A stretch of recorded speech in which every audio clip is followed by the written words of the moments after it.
Today's topic of conversation, though, is AI. Yeah, AI and its advancements, how it is going to influence your work. I'm not going to say infract upon, because that is not what the point of this conversation is, Mr. Hinstock. Is it, Mr. Barrow? Is it not? It does not. AI has officially entered the chat. From Adobe's magical mask to Da Vinci's neural engine doing the rotoscoping for you. AI is sliding into post-production faster than a rush job on a Friday afternoon. In this episode, we explore what it means for colorists, editors, and visual effects artists now that machines are learning how to help. Is AI a time-saving blessing or a creative threat? Is it your new assistant editor? Or is it the intern who never sleeps? Don't be scared. Be educated. Be educated. Welcome To the Abbey. Hi, I'm Hilton. Hey guys, I'm Skye. Two creative artists navigating our way through the film industry. 5 years together, and here's what we've discovered. Maybe you'll learn something. Maybe you won't. Good luck.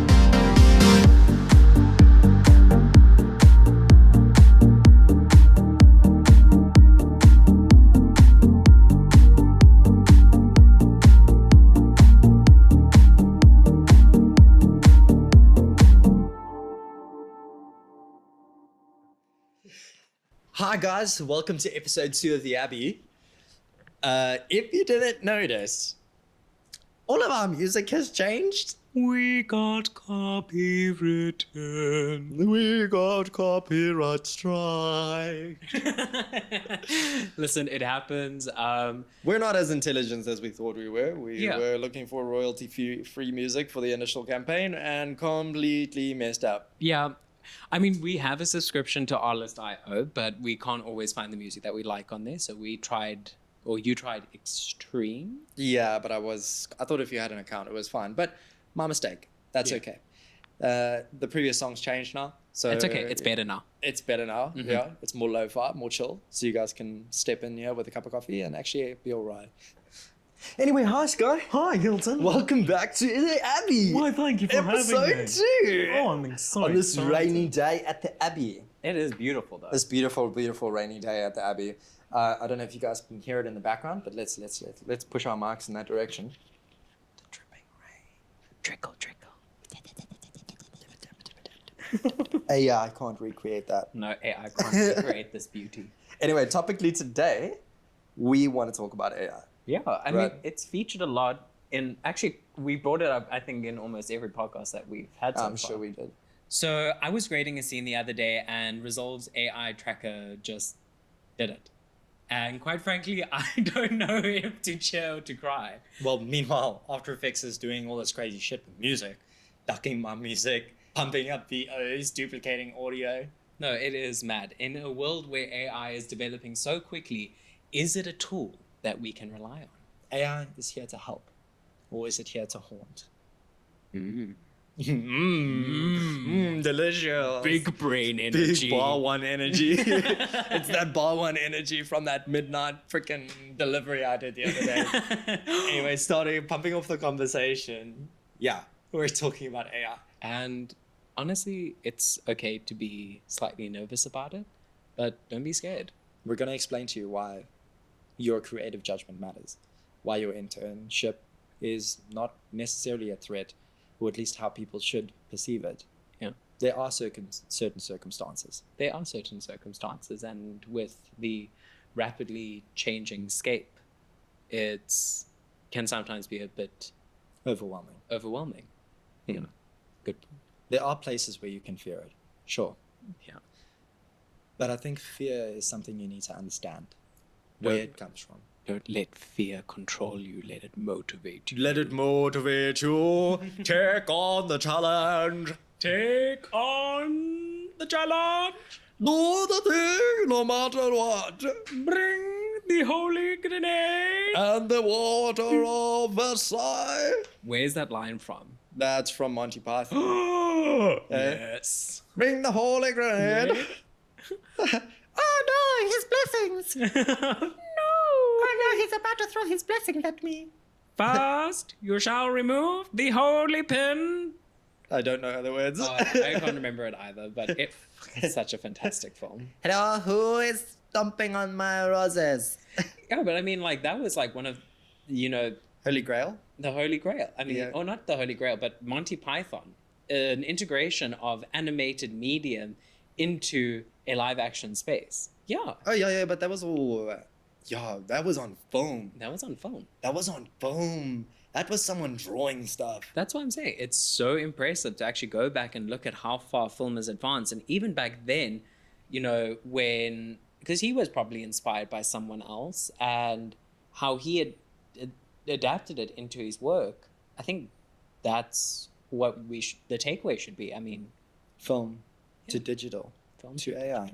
to AI. And every piece talks to every other piece. Yeah. I hope you guys are familiar, but AI is becoming this new integration into the post-production industry. I think, is it new? Yeah, is it new? That's Yeah. the biggest question, right? Since I started using Adobe, there's always been something, a small integration somewhere, particularly with RotoBrush. RotoBrush was the first introduction of like AI-powered stuff, and then it moved into content aware fill. RotoBrush being your rotoscoping tool. Yeah. At least on the lightest level. A lot of people rotoscope in Nuke for compositing. That's when you get to film. And higher industry projects, the guys will rotoscope in Nuke, and then they do that by hand. But After Effects does a fantastic job using RotoBrush, so it's like AI tool. I mean, you guys have one in DaVinci as well for color grading. It's what is it called? It's called Magic Mask. Magic Mask. The other day, sadly to admit, but for the first time, I used the 3D tracker in DaVinci Resolve. It's insane. What Magic Mask tracker? No. It's so it's a keyer, and then you can take it into 3D space. So it picks up depth. It also analyzes depth. That's cool. It's mad. I wonder if you can get like a Z depth pass, which is let me explain the Z depth pass. Z depth pass is just like values or gray level values, so it goes from white to black, and black being your foreground, like your closest to camera, and white being your further distance. A very nice tool that you can shift. You can control the depth of items, and you use that black and white value to separate like smoke elements. No. Yeah. Smoke. That's Z depth. No, that's mad. That's how you're supposed to do it. Usually Okay. like a lot of guys think you got to rotoscope stuff. Yes. And they'll like rotoscope a head or like a piece of a body, and then we'll, put that in the foreground. But you're actually supposed to, or at least the best technique, in my opinion, is using Z depth as like a luma matte. Luma matte being black and white. Yeah. Right? And that uses luminance value to separate your foreground, which is a great way to control the depth of smoke or elements that you want to add to your scene that are volumetric. I mean, I would like to see kind of AI's advancement into that direction, finalizing and stylizing, because at the moment, it's really great at giving you the base. So from the little bit of research that I've done, apparently AI has actually been around since machine integration into the film industry, and it started in the late 90s. And all of these inputs that have gone into our machines that we utilize for film post-production specifically, we've been using AI basically from the start, and it only really changed in the late 2010s because of what they refer to as deep learning. Machine learning. Yeah. And that's where these huge AI advancements are coming in now. Becomes like a cognitive Yes. thing where it's learning from the information you're putting in. Bingo. I don't know. There's mathematic, right? There's mathematic calculation based on your information that you put into the scene, and then what constitutes as AI is artificial intelligence, right? I think it's a bit of a misnomer. It's a bit more complicated.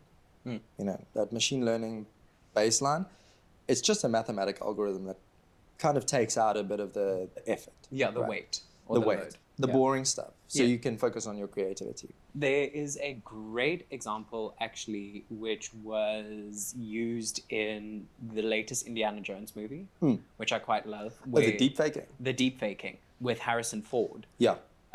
Where, you would think that it was just done. I mean, a lot of people complained about it, and they were like, oh, it's super soft. And I mean, they're basically recreating someone's face electronically and then imposing it over the actual, or the actor, the specific actor. No, there's content related, but that's now machine learning, Yeah. right? Is that 100%. AI? It's a huge discussion. There were some aspects of AI used. The one aspect that I find quite cool is they used AI on his voice. to kind of take the gruffness out of his voice and the Make age it out of sound his younger. voice. And they used samples from his earlier movies. Yeah. to But that's what I'm recreate saying. it. So sample work, Yeah. does that constitute as AI? Or does that constitute as machine learning? Oh, that's a good point. Because you're training a model to build something, right? So essentially they built a program or software that reads that information, collates it, and then applies it based on an input. So you're taking an input and you're taking information and you're compositing the two together. So it's just a very complex way of adjusting something based on you training a machine to do those things. They translate it and collate it for you, and then they spit something out that can work for you. Now, there's a very fine line between what AI can do and it replacing the whole job. Now, in my part of the post, we actually have text-based editing as well. That's been integrated heard into about Adobe this. Premiere Pro. Now, text-based editing, it's very difficult on the grounds that we speak differently to US Americans. I mean, it's based on US English, right? United States English, and their course way it of is. communicating. Adjusting your transcripts become a bit of an issue. Yeah. Because once you adjust you transcribe a piece, it gives you that text-based editing option, but your transcribes don't exactly communicate correctly. If you start trying to adjust your transcribes, it lands up editing, of course. Text-based editing is also not quite there yet. I think we've come to this junction where the reality is that artists are, and I'm talking about graphic artists specifically, they are currently struggling. And you were talking about how you were grading a scene with AI masks. Yeah, right? AI masks. And it was amazing. I mean, it clicked a few points, I isolated using qualifier, and I had this person completely keyed out without having to use magic mask or develop any weird banding, and it was picking up on all these subtle tones that would usually be ignored by, a straight keyer or something like that. And specifically what I was trying to isolate were high points in skin tone, because skin tone is a huge thing. Your skin tone always needs to look fresh and differentiated from your backgrounds or your foregrounds, just to kind of add that extra cinematic feel to a shot. And it did it perfectly. I was actually blown away by it. I mean, After Effects as well, AI-assisted rotoscoping, which is Rotobrush 3.0, and Content-Aware Fill, which is basically select your objects and completely remove them. Yeah. Not always working correctly either. It doesn't. For static frames, Static. it works quite well. For moving footage, like for example, I saw someone do one of this castle in Edinburgh where they had like all these signs out front and roadblocks and trees and things, which they remove. And obviously as the frame is moving, you can kind of see, you can, What it does is pick it up. creates two-dimensional cards. Content-Aware Fill is a 2D-based composite kind of cleanup thing. It's great for quick work. If you're removing like a screen spot or something, it can do that sometimes.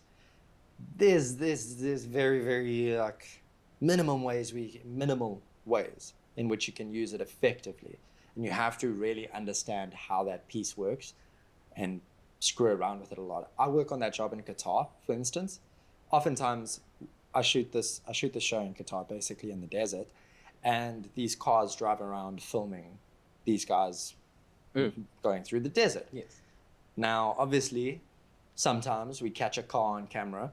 I can remove that car. Desert's consistent, it's sand. So it's pretty good at regenerating that. Sometimes I can do it quicker. I can mask it and track it and just shift some sand over it. Yeah, I mean, it's sand. Like, it's sand, It right? doesn't really cast much of a shadow. Content-Aware Fill gets that sometimes, but it doesn't really do it all the time. It's not fascinating, but it works. It's an integration of what it's doing in the industry right now. This is actually another good question I've got for you, which is speaking about AI integration into Adobe and DaVinci Resolve, because I know Adobe also has it. Auto dictate, or not auto dictate? Auto transcribe. Auto transcribe. Yeah. Now, would you define that as machine learning or AI? No, I would recommend that. I would say that is AI. Yeah. Right. So AI, artificial intelligence, able to understand something. Yes. Right. So there's no initial input. Yeah. Your input is just like, hey, there's this information. Can you just Process it. process it?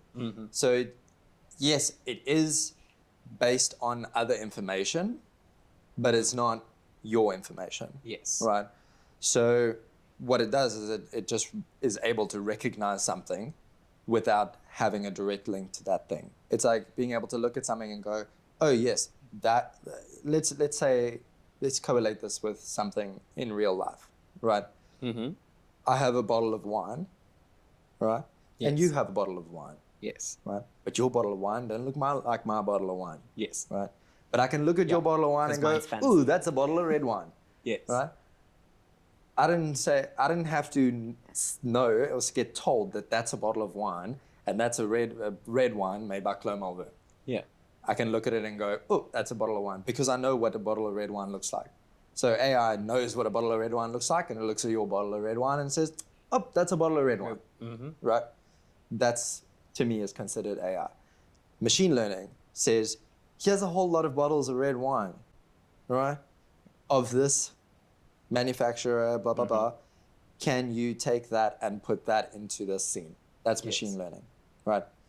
But wouldn't you agree that to some part AI does machine learning? It self-executes Yeah. machine learning. Yeah, okay. Yeah, now it's becoming a bit of a conflated conversation of, is machine learning and AI based on the same thing? And that, I think, yes. Yeah. Yeah, I think you can very easily conflate the two. Because I think for a long time what we had specifically was we had machine learning. I mean, for the last, and I'm talking about the last 15, 20 years, that's what we've had is machine learning. And in the last 5 years, we're entering this space now where it is no longer, it is AI utilizing machine learning to advance itself. Because that is exactly It's cognitive behavior, right? Yeah. It's an you artificial get past a intelligence. point where it's not just recognition, it's understanding. That bottle of red wine can be broken and it will still know, oh, that was a bottle of red wine at some point.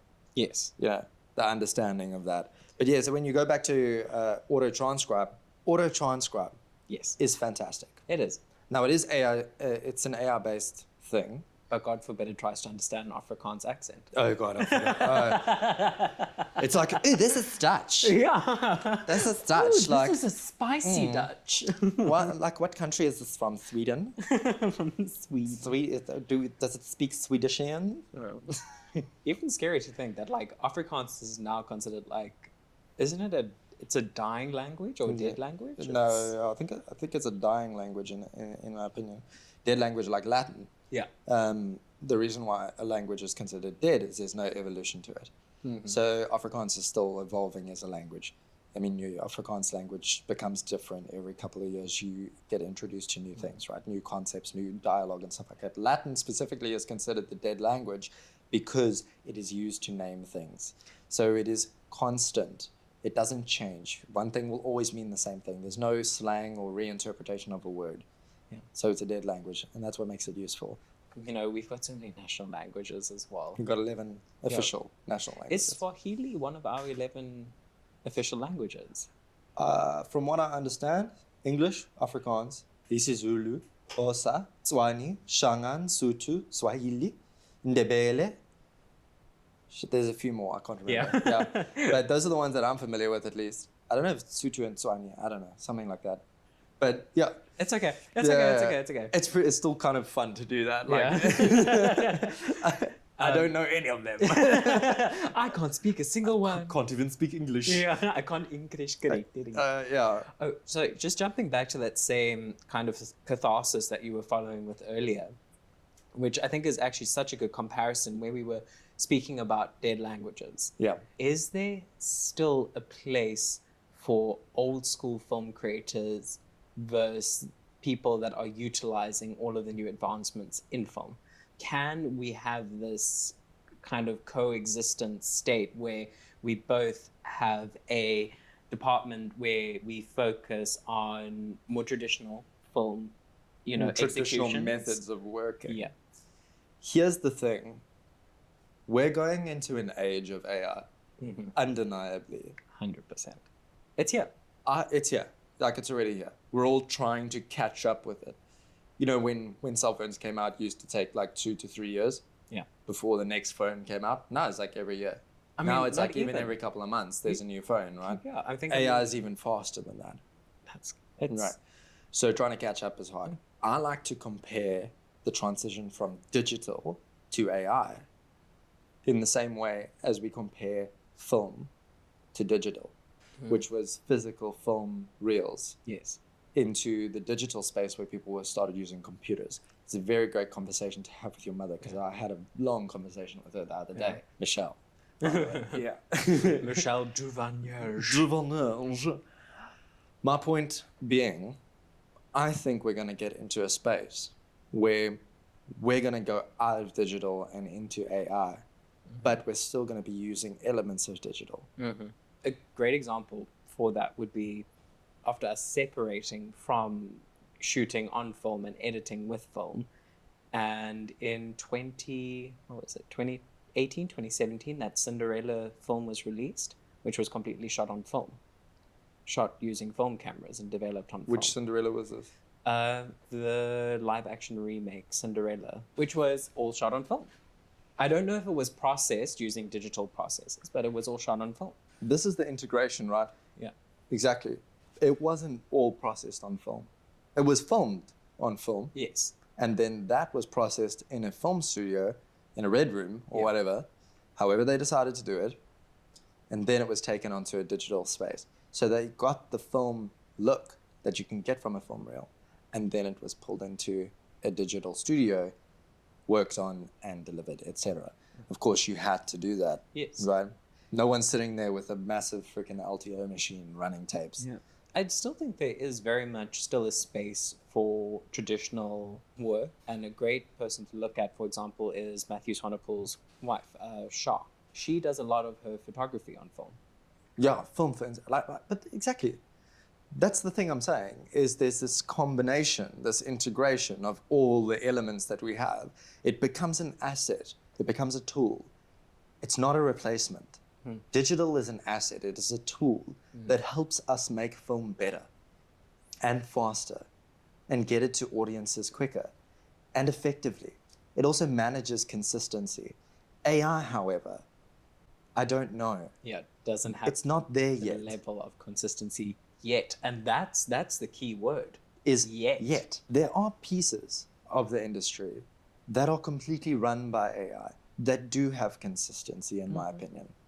You've seen those things in real life. There have been videos going around of recreations of real life things that are consistent over shots. But that is a very, very complex way of working.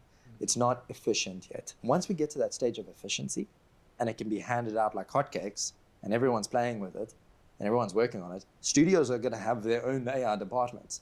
Another great movie that used film, by the way, Recent movie. Okay. is Quiet Place.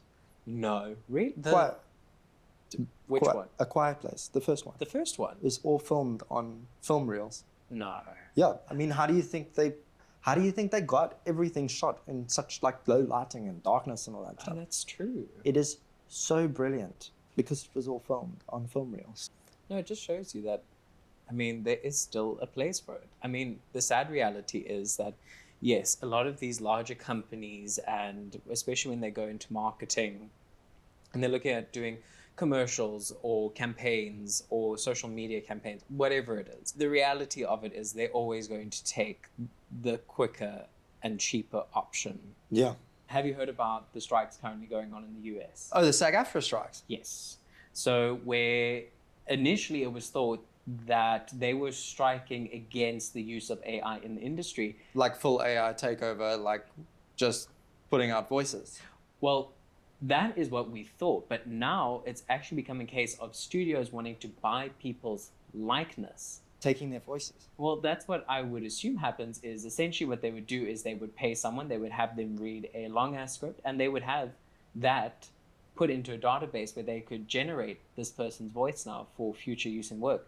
Now, my question is, do you pay someone for their voice, or do you give a person royalties for you using them? But now a whole thing is going to come into play where you've got this, do you now, when you option yourself as a voice actor, as an actor, whatever, do you now have an AI profile with your likeness scanned into your AI profile, your voice, your look, your everything. Right next door to your Morgan Freeman. Well, that's my thing is, do you now sell that when you option to studios, or do you sell yourself? That's actually a great question. Now that you mention it, this is where we're talking about rush jobs. Yes. Right. Let's say you have a direct option. Someone brings you a script. Now you have two selling points. You have a basic option. That's an AI generation of your voice. And then you have a higher, more expensive option, which is you get to dictate how I speak for your script, and I will record this with my own voice and send it to you.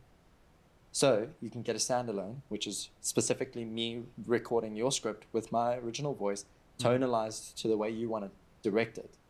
Or I can give you a cheaper option where I pump it into my generative AI of my voice and then deliver it out for you. But then the question is, when businesses or corporations commercialize your voice, and then they don't pay you a royalty fee on that, it would have to be in a royalty realm, in my opinion. Have to be. Because you can't say, hey, I'm going to record the script 1 month, right? I'll give you 1 month. We record everything we need. And then you take that, you pay me a single fee, $100,000, right? Million rand, 2 million rand, whatever it is now, the conversion rate, 1.5 million, let's say 50 to 1, right? That's you for the rest of your life. That's your voice for the rest of your life. Someone else is using it. Where's the value? Yeah. Right? Where's the continuity of your career? But that's my point. Now, that's why I'm saying, do you now have a profile, an AI profile? You have created yourself as this AI electronic space sort of person. Do you now trademark your voice? Do you now trademark your look? And you potentially option that towards studios instead of you actually having to go in and record a scene. They just have someone stand in for you with a green suit, and you license your AI model to them to be tracked into space. And then it loses all the originality that comes with you. Exactly. You know? That's what I'm fearful of is... It seems like misconduct. It does. In my opinion. But that is misconduct, because you are stealing a person and everything that they are. A voice is so unique to you. A look is so unique to you. Your mannerisms, your quirks, your everything that goes into defining a A-list actor. And I know we're going to use his name about 100 more times, but Morgan Freeman, his cadence, the way he moves, the way he speaks, contorts his face, it all adds to the essence that is him. So how do you now translate that into a virtual space? Yeah, the himness. Yeah. The himness. The himness. Yeah. The Freeman. So, I mean, I think SAG-AFTRA's business right now, in terms of the strike, it makes total sense. I think you're fighting for royalty. You're fighting for that consistency. There are smaller voiceover artists in the world that rely on those rush jobs, that rely on those smaller projects that people are now replacing with AI voiceovers. Artlist, for instance, runs that AI voiceover system, which is good. I'm not downing it. There's a few credits you can use and check how it works. It's still considered like a replacement. And unfortunately, it's putting people out of work. Because that is like a full replacement. Yeah. You're still losing the tone. You're still losing the creative judgment. You're still losing, this is my project, how I want it. A voiceover artist knows what to do. We're seeing a pull towards AI.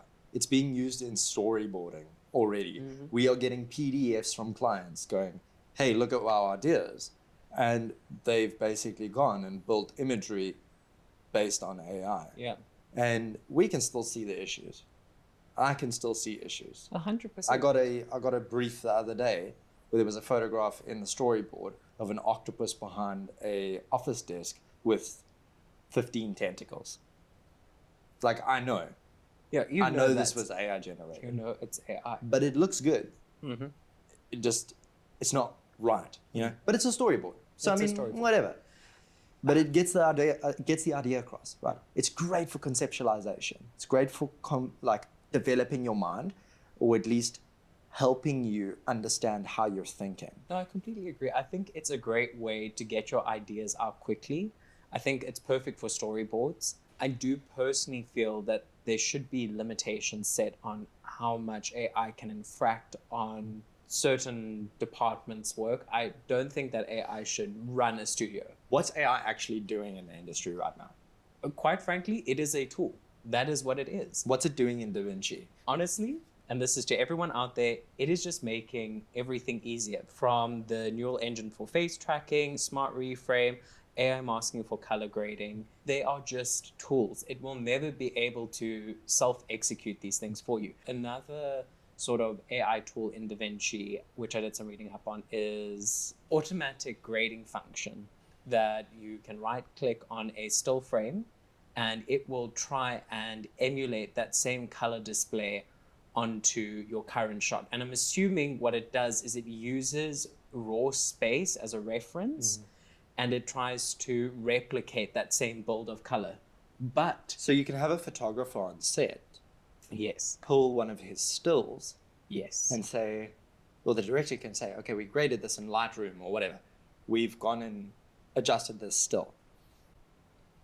And you can take that, yes, pop it into DaVinci, and rebuild like a color profile for it. yes. Here's the problem. Now, if you've now had this still retouched with obviously Windows masking, all of those things, the AI software or that detective software, when you auto grade the shot or you apply that look to the shot you want to, the only problem is it's going to pull all of that information in. So it's going to try and recreate that window. It's going to try and recreate. Or does it try to those- rebuild Windows? It tries So to. it's not just like a LUT. No, it's not just like a LUT. It actually tries to emulate the exact look of that shot. Because, for example, say you have a window. I've now taken a photo of you. Beautiful photo, but you've got these super hard shadows on the side of your face. Yeah. And then I've got this window, and it's obviously pulling more shadows into the darker parts on the outside of your frame. So obviously, as you move that shot now, it's going to continue having those super crushed dark edges, and that's going to continue throughout. Oh, it's going to carry it over? Yeah. So you spend more time repairing the things that AI has generated for you than if you actually did it yourself. Exactly. So then it becomes inefficient. If you're working on an 8-second sting for social media, I don't argue with a novice colorist out there who's gotten this on his desk. He's a one studio person who's running online color and editing all in one, and he uses that. I wouldn't blame a person for that. I'd recommend it because you're being efficient. You can do something in the head. Exactly. The trick is coming into a professional studio and then working on something that is incredibly specific. It won't cut it. It won't cut it. It's not good enough. I mean, that is why to this day I still have a shot deck license. So when I have, jobs come in, I can ask directors personally, what kind of look did you have in mind for this? Do you have any references? Just give me a couple names of movies or shows or commercials that inspire you. I can go have a look on Shot Deck and I can build it myself. I mean, that is what you're trained to do as a colorist. Is Shotdeck.com. Yeah, shotdeck.com. Very good. Yeah. I promise we're not sponsored. No. Shotdeck.com is really good. I mean, you can look up Wes Anderson, like we spoke about, all like famous directors and get stills from their movies. And it's a great way they tell you how they graded it as well. I would honestly suggest to any colorist or actually any artist out there, do yourself a favor. It's like 130 Rand a month. I mean, I love that. Anything to make my job easier so that I can get something out at the end of the day is perfect. There used to be a time when we lived on pen mask tools. 100%. Absolutely. Like drawing every frame or like adjusting every couple of frames to pen mask stuff. And I mean, DaVinci is fascinating. I think it's incredible because all you can do is say, okay, select that guy. And it's like, oh, you meant the guy in the navy blue shirt in the background there. Let's select that guy. Yeah, exactly. Instead of, and then it does a whole scene. Like, that's a great way AI is integrated into DaVinci. And then also like masking something behind other things. Foreground elements are very simple. But when you start working in background, things are out of focus. It's amazing. A huge, quote unquote, huge for me. When I first came into the industry, my first year here with post production, I worked on a Outsurance campaign and they needed screen comps done. On blue screens, obviously they're sitting on the stage, they're having a conversation, and they wanted these commercials, these 30-second commercials, comped into these blue screens that they had running in the infomercials. And I still remember having to go hand track every single frame to make sure, when you're wiping or panning across the shot, it had to stay static. It had to stay. And now I put my tracking markers On one frame. and I say track, and it's basically perfect. Does it forward or backwards, and then it's like, okay, cool, let's remove all the dust, the screwed up elements, and just ease it out, and it works. Yeah. And the best part about that is it makes way faster workflows. Agree with it. But then it doesn't cut the creativity. Doesn't cut down on the creativity, because you are still going and doing the work. You are still executing these functions, but it's not taking or detracting from your creative influence on the shot. Yeah, it's an automation of repetitive tasks. Yeah. And like syncing or scene detection or tagging, for instance, being able to tag shots with the same people. Like, I love the idea in Premiere Pro. Premiere Pro Beta just came out with a tagging system, a binning system, essentially, which structures stuff into folders. And you can legitimately say, there's a woman in a red dress. Type in red dress. It will take all those shots and line them up for you. That is mad. And you're like, cool. Because organizing our files is such a repetitive and boring task. But it's necessary. It is. You need to do it. I mean, it just helps, because when you're trying to edit, having this pool of cataloged shots is so much easier than sitting and going through every single shot, looking for every single red dress, every white flower, every whatever it is. So in that case, yes, it is streamlining. I mean, another use of AI, one of which I found very cool, was the movie The Brutalist. They used AI to further enhance the accents of the actors in the film. How cool is that? To elevate the accent. To elevate the accents. Why are the actors not good? No. They're really good at, acting for their territory and space, but, at making it thicker and making it more authentic and adding a gruffness and refining the voices further. If you are sitting at home right now and you're listening to this podcast, pop onto Netflix. Go and watch a show that is specifically recorded in another language, that has been shot in another language, that is from another territory. And then do yourself a favor and go and watch a movie that has, a box office movie that was shot in English. Listen to the audio. Don't do anything else. Close your eyes, don't watch the movie. Listen to the audio. The way we speak and the way we edit our audio for English-based films is completely different to other languages. You can hear it in the accents, you can hear it in the way they speak, you can hear it in the way the audio has been tweaked and manipulated. It's actually, there's quite a jarring difference. And I don't know if it's because more money has obviously been poured into the more internationally popularized language. English is the most spoken language in the world. You go to Europe, you go to the US, you go to Asia, you go to wherever, at least everyone's expected to understand English. Yeah. So it is obviously, the more, the primary or more dominant language in the world. So obviously, I think maybe these smaller scale films and shows they don't maybe receive the same budget or something. I'm not too sure. But in any case, in The Brutalist, it was quite amazing. I found that quite interesting, that AI was used in such a manner that a lot of people wouldn't even realize or recognize. So should we be worried? I don't think we should be worried. There is this whole discussion of how do you license AI narration, film narration. You want Morgan Freeman. You can't afford Morgan Freeman, but you can train an AI model to have that same cadence and speech patterns, and you can go and tweak pitch and those sorts of things to kind of offset the voice a little bit, but you'll still have that emotional feed that you want from a Morgan Freeman-esque actor. Now, how do you find that fair?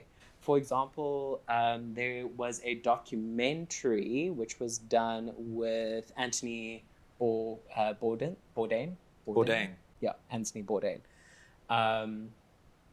and they used AI training models to study his voice, which they took from all the other footage they had shot in this documentary.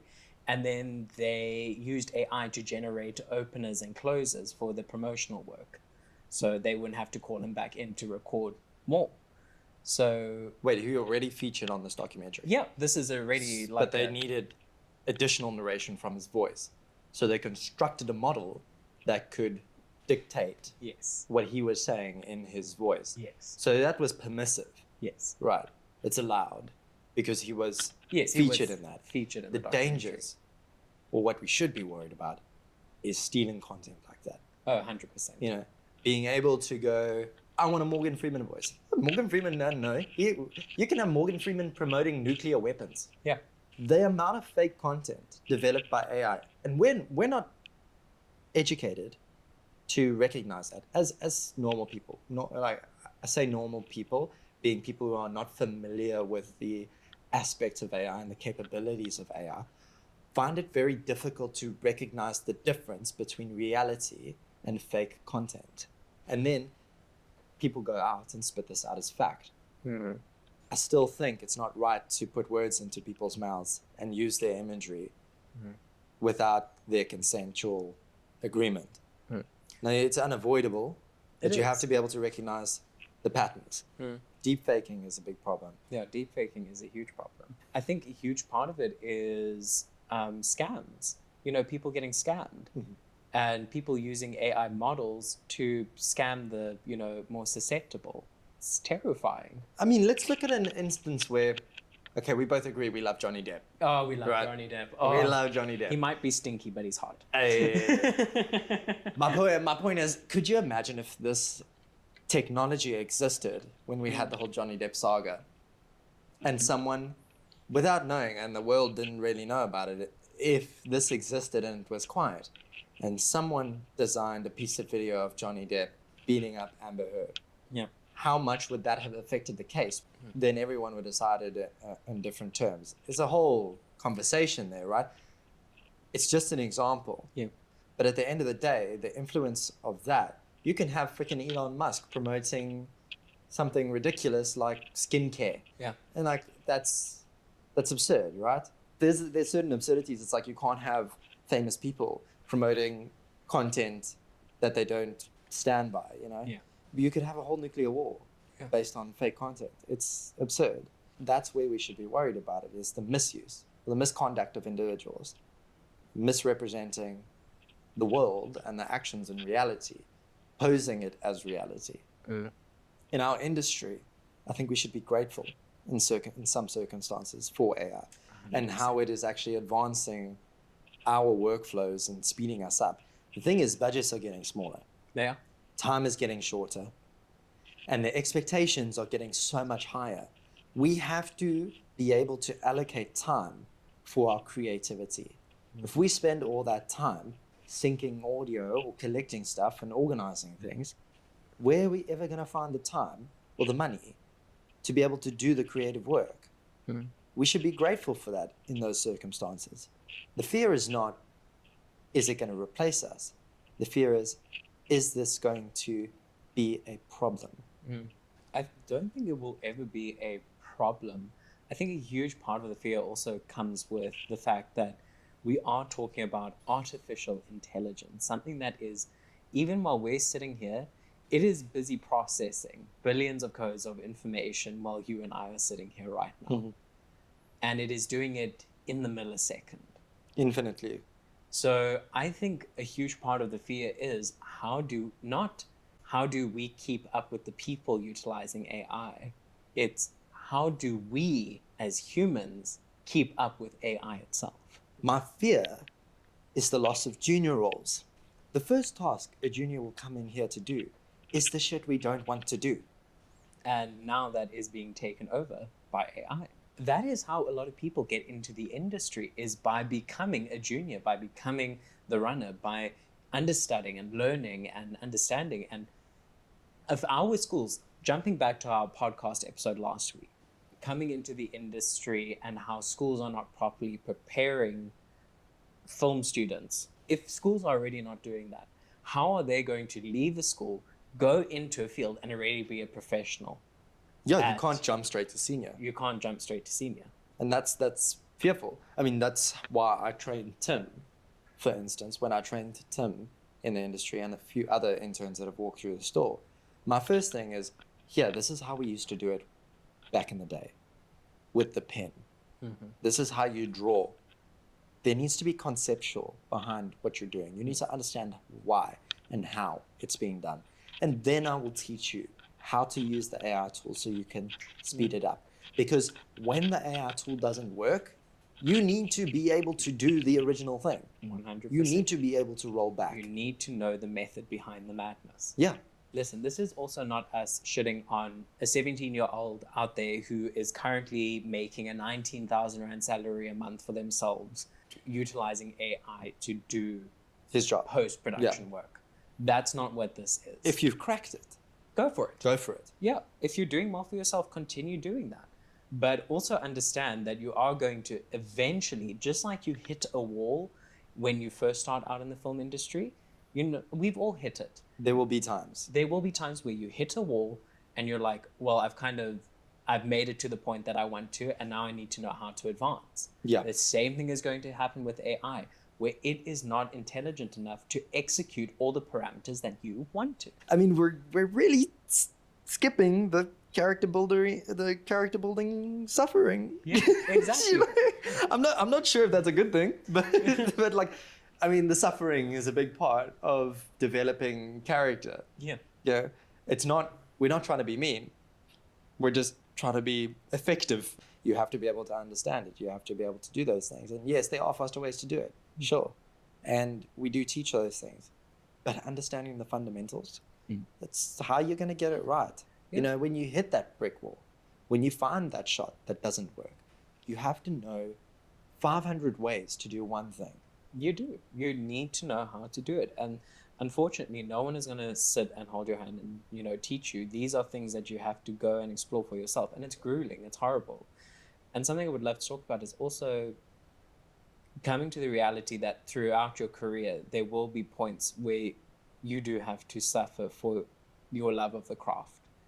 And I won't go into too much detail, but last week I had that experience for myself where the things didn't work out the way I wanted to, and it was disappointing. I mean, I had a week and a half of work and a slew of references only to come back to this point where I had to eventually down tools and say, this is fighting what I had already done. And I think you're going to hit that wall several times in your career where you're going to come to that point where you have to suffer. And if you're not taught that from the start, you're not going to be prepared for that later on down the line. Yeah, you wouldn't know how to react. You wouldn't know how to react.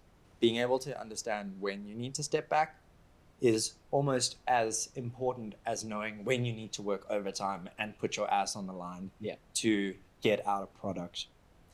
I developed a lot of anxiety working on some projects because I didn't know when to stop. Yeah. I didn't know when I hit that brick wall, I had to step back and look at it and maybe even start again. It's not spoken about that often, especially in the film industry, but our industry is a very high stress environment, and mental health is a huge, huge thing. So thank you today to our sponsor, BetterHelp. And that's why we use BetterHelp. No, but you know, it's Talk to a consultant today. today, darling. But it is okay to own up to the fact that sometimes things don't work out, and it's okay. It'll be okay. It'll be okay. I like that term. It'll be even if things are not okay. Like, you cannot be okay. That's fine. It will be okay. Yeah, your world is not going to come crumbling down around you. People are so consumed in their own lives. Mhm. So why are you concerned about their opinions and what matters to them? Sometimes you can do that. You can start looking at what you need in those moments and understand that a lot of people have been through those things before. People have been retrenched because of AI. People have been pulled out of studios because of AI. Other people understand that too. We're in this transition in the industry. And there is a fear. There's always been a little bit of a fear behind it. The thing is, you have to pay attention. Mm-hmm. Stop fearing it. Start understanding it. I think just moving on from the fear and all of those, it's okay to be scared. But the one thing I am excited for is I feel like we are standing on the precipice of the first time where we can actually contend with these bigger studios utilizing AI and all these amazing tools that we have at our fingertips. To develop faster, more efficient, and frankly, the same level of content. Yeah. New work. I'm so tired of seeing rehashes. Oh, rehashes are overrated. Oh my God, the live action remakes, can we just stop? Like, I've had enough now. Except for Lilo and Stitch. Okay, We're gonna except for Lilo say, and Stitch. At the end of the day, AI, it can't read the room. No, Right. I can't. It's not a replacement.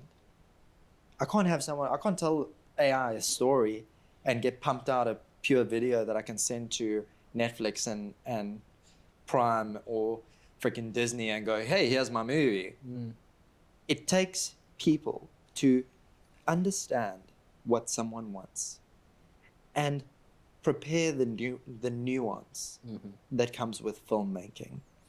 It's that human judgment that still matters. It's not the final product. Yeah. You're not going to put a prompt into some sort of AI generative engine and get out a sisu. Or a color grading mood. Oh, no. Like, I mean, you can't design a color grading mood. Your director has to sit here and look at it 500 times. Yeah. And then it still changes. Yeah, because it's specific for what they shot. I mean, it can't interpret tone. No. If I look at the picture, Yes. what does it make me feel? Yeah. Not tone as in, the emotive not as in relation. cool, warm tone. Yes. I'm saying it can't interpret tone. Even further in, editing, for example. Talking about comedic timing, we're talking about horror movies, jump scares. AI is never going to be able to get that Rhythm. Beautiful way to put it. That cadence, that emotive build-up. It's The subtext. Yeah. The context. the context. The words behind the words. Reading between the lines. Yeah. It doesn't know the human interpretation. Yeah, I mean, if You you know? had to choose between two shots and our actress has read one line, which is beautifully read, but doesn't have that quiver in her voice, as opposed to the second shot, AI is not going to be able to differentiate between that sort of emotional choke that she feels towards the end of her sentence and go, this is the better shot. Exactly. You know, it can describe it, but it can't define it. No. It can't define it. Yeah. AI has officially entered the chat and it's not generating cat memes anymore. No, it's not. No more Will Smith eating pasta. Oh my God, I was just about to say the bad, like, Will Smith eating pasta. So yeah, Adobe's magical masking, DaVinci's Resolve neural engines, like doing rotoscoping for you. AI's sliding into post-production faster than we know. Rush jobs, Fridays, that's the thing of the past. Yeah. Hopefully. I can't wait to see where we end up in 5 years. Yeah, I mean, I hope you guys enjoyed it, watching us explore what it means to be colorists, editors, and visual effects artists now that machines are learning how to help us. AI's time-saving, and it's a blessing, It is. you know? A blessing and maybe to some a curse. Your new assistant editor or intern who never sleeps can probably get a little bit of rest knowing he can pump out 200 shots Yeah. tomorrow. Get on it, Tim. Get on it, Tim. Thank you to everyone at Priest Post Production for helping with the development and the finalizing of our podcasts. And we'll catch you next week. See y'all later. Just goes. Bye. Bye.